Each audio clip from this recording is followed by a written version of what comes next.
Chapter 1. Us. And the cup he brings, though it burn your lips, has been fashioned of the clay which the potter has moistened with his own sacred tears. Khalil Gibran. If there is one thing I have learned about raising 3 daughters, it is this. It is an unspoken law that if you are running late, you will not be able to find the 6th shoe. It's life as a mommy. They are running in every direction, full of life, and all the while you are trying to rein them in and explain why Mrs. Adams won't understand if we are late for gymnastics again. Most of the time I just giggled and chased them around until I inevitably caved and let them wear mismatched shoes, imagining the looks of horror I would receive from the on-time moms. Our biggest problems in life during the girls' younger years were things like finding the 6th shoe. I miss those days. We made plans for forever, like you're supposed to do when you're a family. We were so in love with our life that it was impossible to consider anything else. Just love one another deeply and try to make each moment count for something. Run the race with joy, and it will all be okay. How could we have known? And even if we had, I can't say we would have done it any differently. We loved without abandon, each day and night filled with the hope and expectation that we would always be together. Whether nestled under a cozy quilt watching a movie or photographing the girls having a hose fight with the neighbor kids in the backyard, one thing was for sure. We were a family, and everything was exactly as it should be. My husband Todd sings in a Christian group called Selah, and when I look back at the way God started our family, I can't help but wonder how we managed to keep our sanity. Just a few months after we were married, I was right in the middle of a conversation with Todd when it happened. I don't remember what we were talking about, but I do know I made a rather abrupt exit as I dashed to the bathroom with my hand over my mouth. I spent the next few hours assuming I had a nasty flu. But in the morning I realized the timing of this flu was a little suspicious. Todd ran to the store and bought our first of many pregnancy tests, and I watched as the little line told me I was going to be a mommy. We were completely shocked, but after about 6 more tests, anyone else done this? With the same result, I figured it was really happening. I stared in the mirror as I got ready to go out that day, looking at my reflection and imagining what it was going to look like in the coming days. I never got the chance to see that. At around 9 weeks, I miscarried the baby, and I was devastated. Todd was sad, but he hadn't connected the way I had with the baby. His biggest concern was making sure I was okay. He was so tender with me as I tried to process the fact that there had been a life inside me that was gone. That was the first time in our marriage that we had to walk through loss. We knew it wouldn't be our last, and that our vows included times like these, but it was hard. As a woman, I wondered if something was wrong with me. I would stay awake at night and wonder if I would ever have children. I had just finished a graduate degree in developmental psychology, and pretty much every decision I had made in my life revolved around my love for children. I couldn't help but wonder if motherhood wasn't going to happen the way I had always dreamed it would. We were fortunate that the Lord didn't wait long to bless us again. I will never forget being out on the road with Todd, sensing that something was happening. It was 11 at night, and I told him we needed to find a store that was open so I could take a pregnancy test.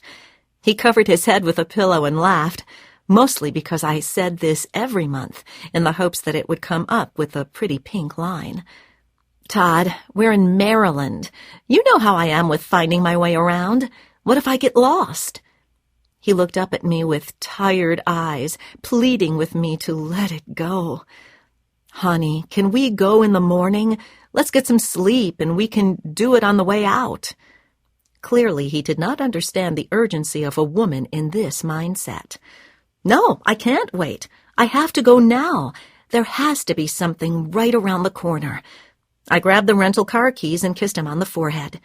He fell back onto the bed, knowing I wasn't going to budge.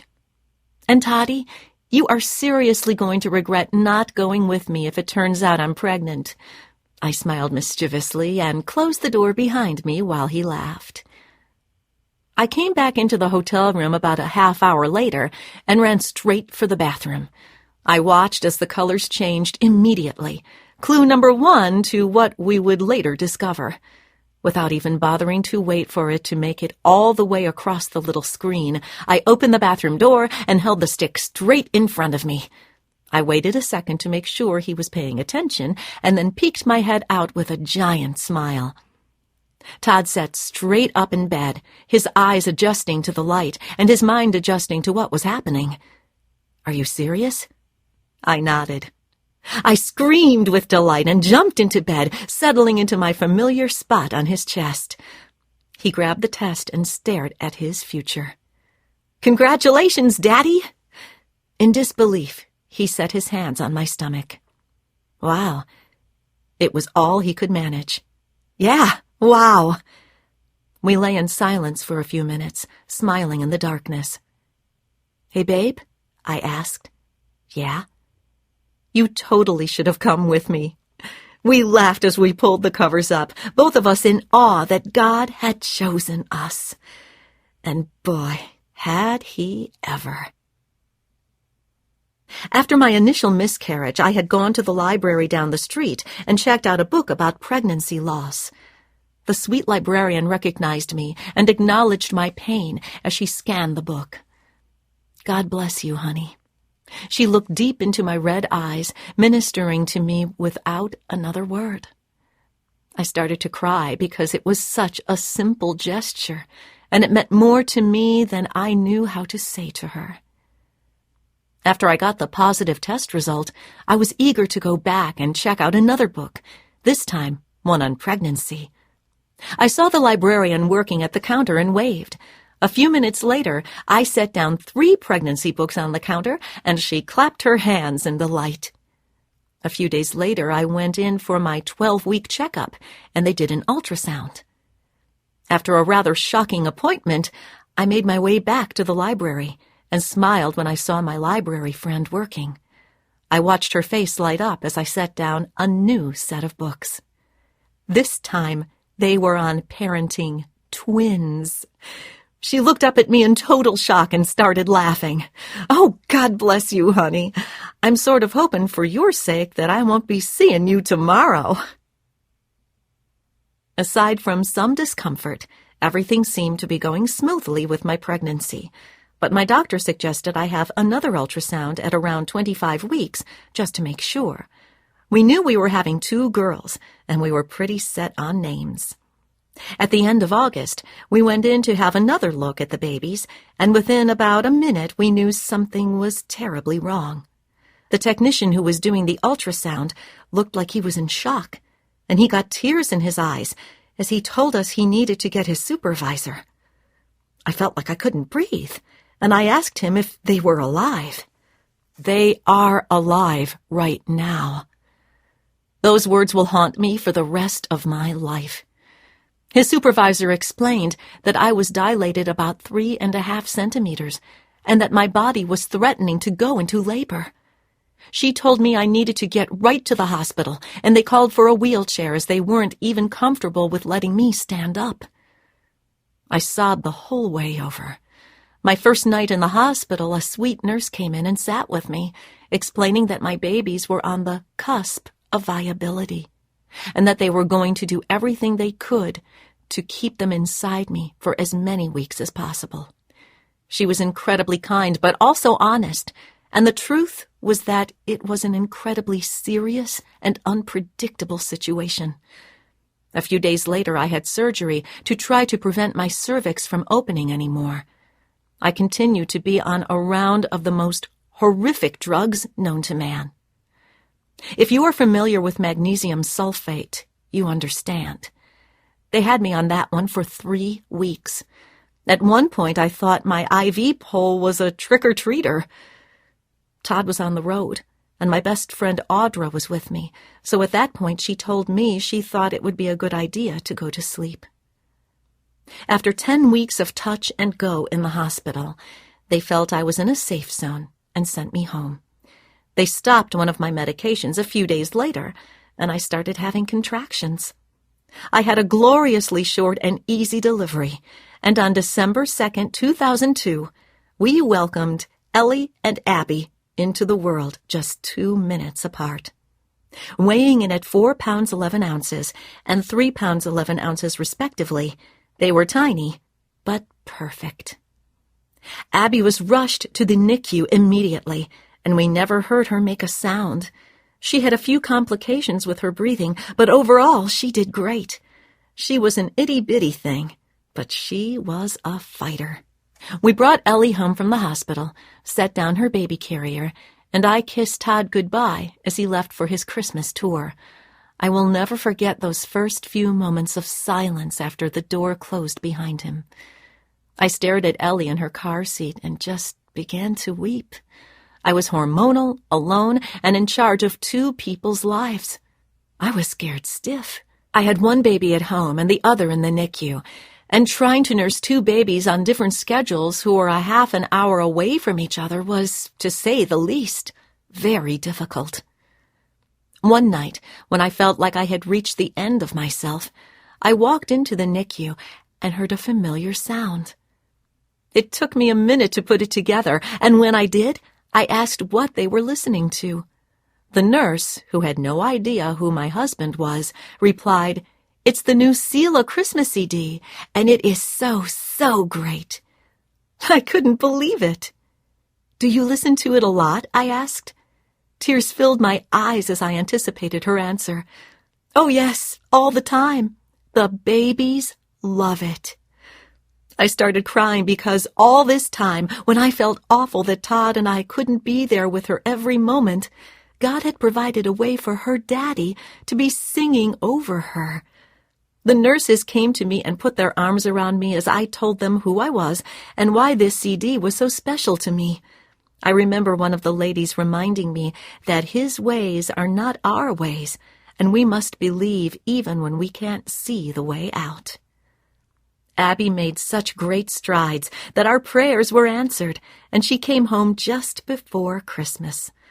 The high-risk doctor who treated me came into my room one day and, in a hushed tone, told me that my God had performed a miracle. He smiled as he left the room, and at that moment I had no idea that I would see him again a few years down the road in a much different situation. Light-strung, presents wrapped, and 2 red-headed bundles that had defied the odds. Could life get any better? In the midst of it all, Todd and I fell in love with each other in a whole new way. We stayed up late at night and played cards in bed, covering each other's mouths to stifle laughter that might wake the babies. We realized the awesome responsibility we had been given and dove into it head first. The peace of God settled into our tiny apartment every night as Todd sang lullabies and I gently rocked the girls to sleep. After sneaking out of their room, which was a closet, we would play rock, paper, scissors to see who would feed which baby during the night. The loser had to take Abby, who was notorious for waking up at least 10 times during the night. When I would hear her stirring at 4 a.m., I would tickle Todd tauntingly and whisper, "Your baby's up, hon. Have fun." He would roll over and whack me with a pillow. The next night, we reversed roles. When I think about that time in our lives, I just remember laughter. I really understood what love was supposed to be and who I wanted to be as a mother. We were sleep-deprived for sure, but we couldn't get enough of them. We lived in a hazy blur of joy and chaos, knowing that above all, we were really in it together now. A few months later, I was dancing with Todd at a friend's wedding, his scruffy cheek pressed against mine as we swayed together in an unspoken promise. This will never be taken from us. We came home from the wedding and ran up to see our sleeping beauties, sweaty-headed and flushed with the joy of another full day. Their personalities were starting to take shape, and since we loved Louis Armstrong's "What a Wonderful World," We dubbed the pensive Ellie our dark, sacred night, and gregarious Abby our bright, blessed day. I tucked them deep into the safety of their covers, and the same implicit promise filled the room. This will always be ours.